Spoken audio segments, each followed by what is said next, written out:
Good morning, men and brethren. Working on a little S10 project and we're trucking right along here. So the next step that I've got to do is I've got to weld in these brackets for the gas tank.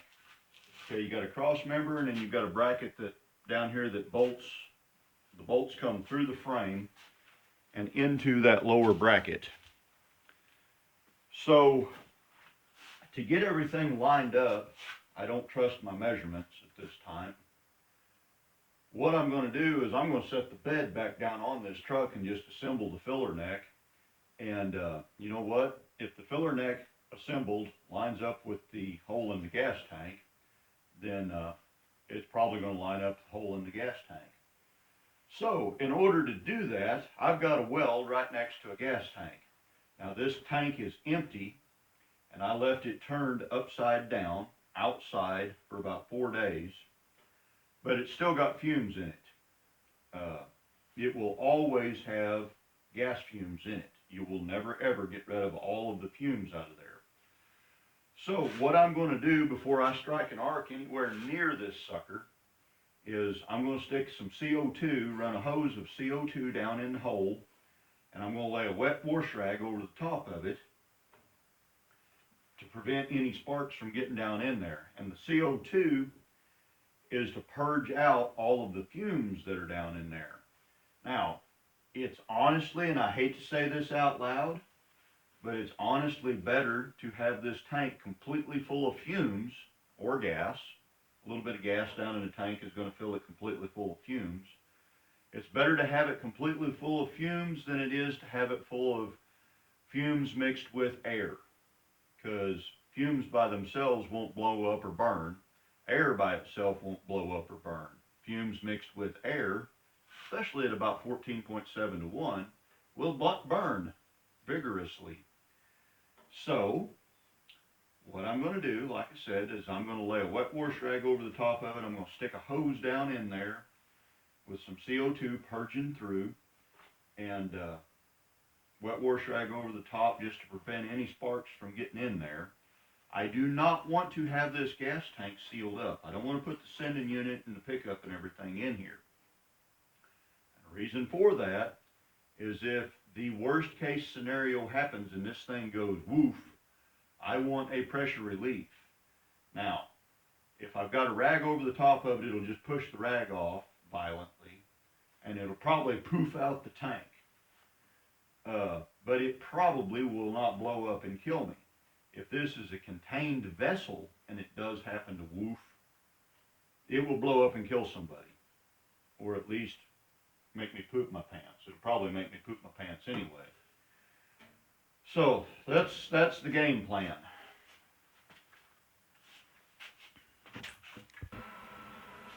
So I don't know if I've showed this yet, but the way that this works, these are 4-bolt flanges. The upper flange is threaded for 3/8 bolts. And the center bolt hole here, I've just got a stud coming down through the bed, through the cab, through everything. And I've turned the end off of it and 45'd it.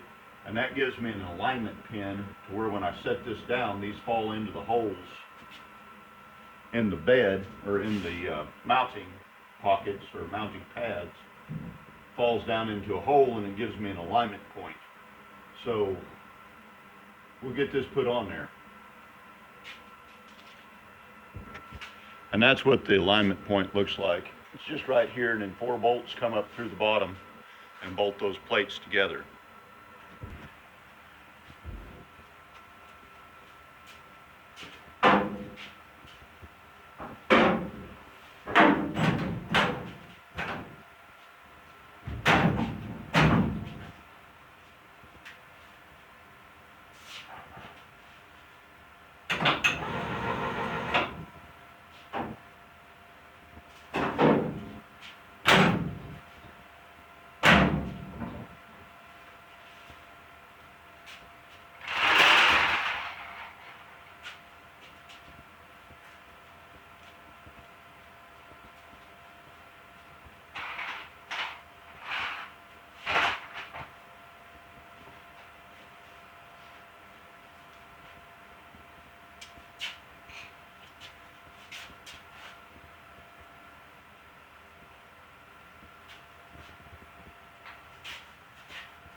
So I've got her sitting in there. I'm going to back off for a minute and get everything set up and get ready to tack in the cross member and stuff. Okay, so this is a 20-pound CO2 cylinder, and I've just got an air tank or an air regulator on it. That's not the right regulator to use, but it's what I'm using. So CO2 is a refrigerant. When it goes from liquid to low pressure gas, it absorbs a lot of heat. It gets cold. So I'm not using my regulator to step down the pressure. I'm just cracking the valve. I've got the regulator turned up to about 80 psi. And what I want to hear it just a little bit, and I want to be able to feel it on the back of my hand if my back of my hand is wet. That's enough gas right there to get the job done.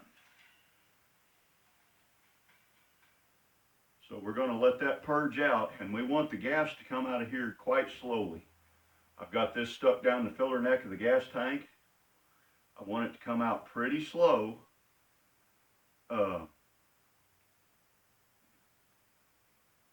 that I'm not possibly sucking air in with the CO2.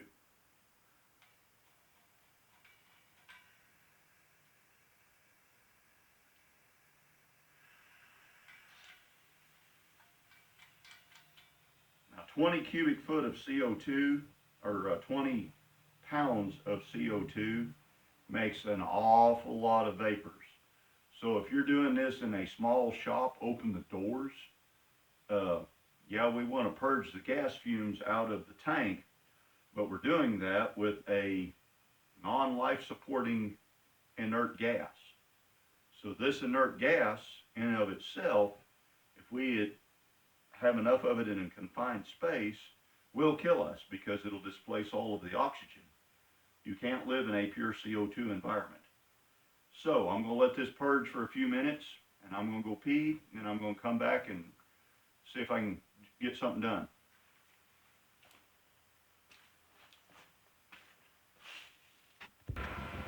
All right, I think I'm going to cut her here. If you're seeing this video, that means it didn't blow up and kill me. I've got her tacked in, and I'm going to finish welding it out. I may do something or do a follow-up where I formed up all of this upper part of the cross member, and probably do a little follow-up where I show the bolts going through the frame, how I do those. So anyway, in the meanwhile, I guess ain't much else to say except for y'all drive safe, watch for deer.